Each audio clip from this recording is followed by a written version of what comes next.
हरे कृष्ण। चैतन्य चरितामृत के अनुसार एक भक्त अपने आराध्य को सुख पहुंचाने की प्रबल इच्छा के आगे अपने निज दुख और असुविधाओं का तनिक भी ख्याल नहीं रखता। प्रगाढ़ प्रेम के यही लक्षण है। प्रगाढ़ प्रेम का प्रतीक है चंदन यात्रा उत्सव। यह इसका दृष्टांत उदाहरण है।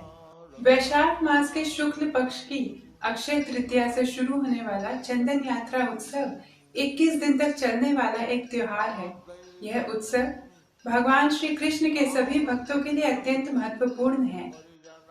भारत में वैशाख मास बहुत ही गर्म होता है, इसीलिए भक्त लोग चंदन यात्रा उत्सव के दौरान भगवान श्री कृष्ण को शीतलता प्रदान करने के लिए उनके श्री विग्रहों पर चंदन का अनुलेपन करते हैं।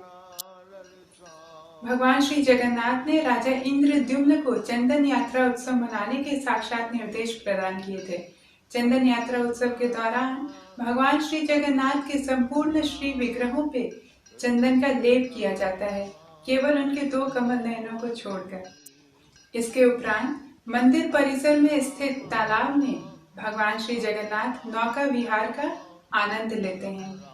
इसी उत्सव के दौरान ऐसा कहा जाता है कि चैतन्य महाप्रभु भी अपने समस्त भक्तों के साथ जल क्रीड़ा का आनंद लेते थे। श्रीधाम वृंदावन में भी सप्त देवालयों में स्थित षट गोस्वामियों के सेवा विग्रहों को चंदन से पूरी तरह से अनुलेपित किया जाता है। इस्कॉन के सभी मंदिरों में भी यह उत्सव बहुत ही धूमधाम से और उत्साह के साथ मनाया जाता है। चंदन यात्रा उत्सव के पीछे एक अद्भुत कथा है जो भगवान श्री कृष्ण की अपने भक्तों के साथ प्रेम पूर्ण संबंधों को दर्शाती है। कथा इस प्रकार है कि गौड़ीय वैष्णव संप्रदाय के महान आचार्य भगवान श्री चैतन्य महाप्रभु के परम गुरु श्री माधवेंद्र पुरी एक बार गोवर्धन स्थित गोविंद कुंड के पास भजन क्रिया में संलग्न थे। एक बार भगवान श्री कृष्ण ने उन्हें स्वप्न में दर्शन दिया और पास के स्थान की खुदाई करके उनके श्री गोपाल नामक श्री विग्रह को प्रकट करने का आदेश दिया। तत्पश्चात श्री माधवेंद्र पुरी ने कुछ ग्रामीणों की मदद से पास ही के स्थान में खुदाई करवाई और भगवान श्री कृष्ण के अत्यंत दिव्य और सुंदर विग्रह श्री गोपाल को प्रकट किया। फिर उनको उन्होंने गिरिराज गोवर्धन के ऊपर अत्यंत सुंदर मंदिर में स्थापित कर दिया। श्री गोपाल के दिव्य विग्रहों की स्थापना होने के बाद उनकी पूजा अर्चना आरंभ हो गई। चैतन्य चरितामृत के मध्य लीला में ऐसा उल्लेख आता है कि भगवान श्री कृष्ण ने श्री माधवेंद्र पुरी को पुनः स्वप्न में दर्शन दिया और आग्रह किया कि गोपाल कहे पुरी अमार ताप नाही जाए, मलय जे चंदन लेपे तबे से जुड़ाए। उन्होंने कहा कि बहुत समय तक पृथ्वी के भीतर दबे रहने के कारण उनके शरीर में अत्यधिक तीव्र ताप हो गया है। अतः उन्होंने आग्रह किया कि तुम मलयाचल चंदन लेकर आओ और उसके लेप से मेरे श्री विग्रहों को सजाओ। मलयाचल चंदन से लेप करने के उपरांत ही भगवान के श्री विग्रहों का ताप दूर होगा। हालांकि श्री माधवेंद्र पुरी उस समय अत्यंत वृद्ध थे, तो भी अपने श्री विग्रहों की प्रसन्नता के लिए वे पैदल ही श्री धाम वृंदावन से श्री पुरी धाम की ओर चल दिए। 2400 किलोमीटर की यात्रा उन्होंने मात्र 1 महीने के अंदर पूरी की। रास्ते में श्री गोपीनाथ के दर्शन करने के लिए वे रेमुना नामक स्थान पर रुके।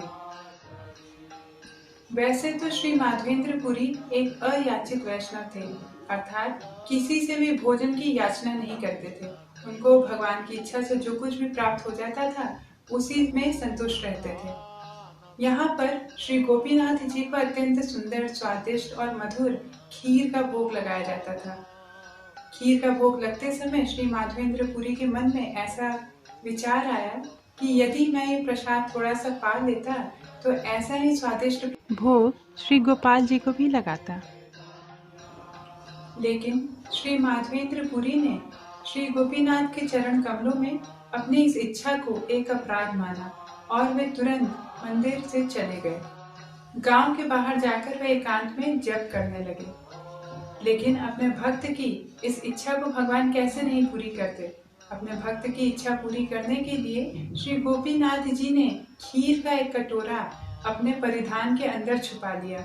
देर रात में उन्होंने अपने मंदिर के पुजारी को स्वप्न में दर्शन दिया और आज्ञा दी कि तुम जाओ और गांव के बाहर मेरा एक अत्यंत प्रिय भक्त श्री माधवेंद्र पुरी रुके हैं और उनको जाकर ये खीर प्रसाद अर्पित करके आओ, क्योंकि मैंने उनके लिए एक खीर कटोरा चुरा के रख लिया है। भगवान श्री कृष्ण सिर्फ माखन ही नहीं चुराते, वे अपने भक्तों के लिए खीर भी चुराते हैं। भगवान के द्वारा अपने भक्त के लिए खीर चुराने की जो लीला थी, यह इतनी ज्यादा प्रसिद्ध हो गई कि रेमुना में स्थित श्री गोपीनाथ का नाम क्षीर चोर गोपीनाथ पड़ गया। अगले दिन श्री माधवेंद्र पुरी जगन्नाथपुरी की ओर प्रस्थान कर गए, किंतु उनके पहुंचने से पहले क्षीर चोर गोपीनाथ की समस्त लीला चारों ओर फैल चुकी थी। श्री जगन्नाथपुरी के महाराज ने श्री माधवेंद्र पुरी को अत्यंत विशिष्ट प्रकार के चंदन की लकड़ियों को उपलब्ध करवाया और 2 सैनिकों के साथ उनको श्री वृंदावन धाम के लिए प्रस्थान करवाया। वापस आते समय जब श्री माधवेंद्र पुरी श्री गोपीनाथ के दर्शन करने के लिए गए तो स्वप्न में उनको श्री गोपाल के वापस पुनः दर्शन हुए और उन्होंने कहा कि मैं और श्री गोपीनाथ एक ही हैं, अतः तुम यहीं पर चंदन को घिसकर श्री गोपीनाथ के श्री विग्रहों पे लेपन करो तो मुझे भी ताप से शांति मिल जाएगी, क्योंकि मैं और श्री गोपीनाथ एक ही हैं, हमारे विग्रह में कोई अंतर नहीं है। माधवेंद्र पुरी ने अपने विग्रह श्री गोपाल के निर्देशानुसार श्री गोपीनाथ जी को ही चंदन का लेपन किया और तभी से ही इसके सम्मान में 21 दिन की चंदन यात्रा उत्सव का आरंभ हुआ है।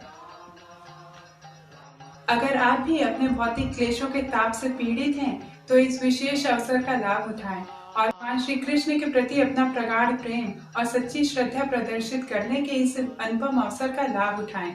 चंदन यात्रा उत्सव में जाकर भगवान श्री कृष्ण के लिए चंदन घिसें और उनकी सेवा करें। हरे कृष्णा।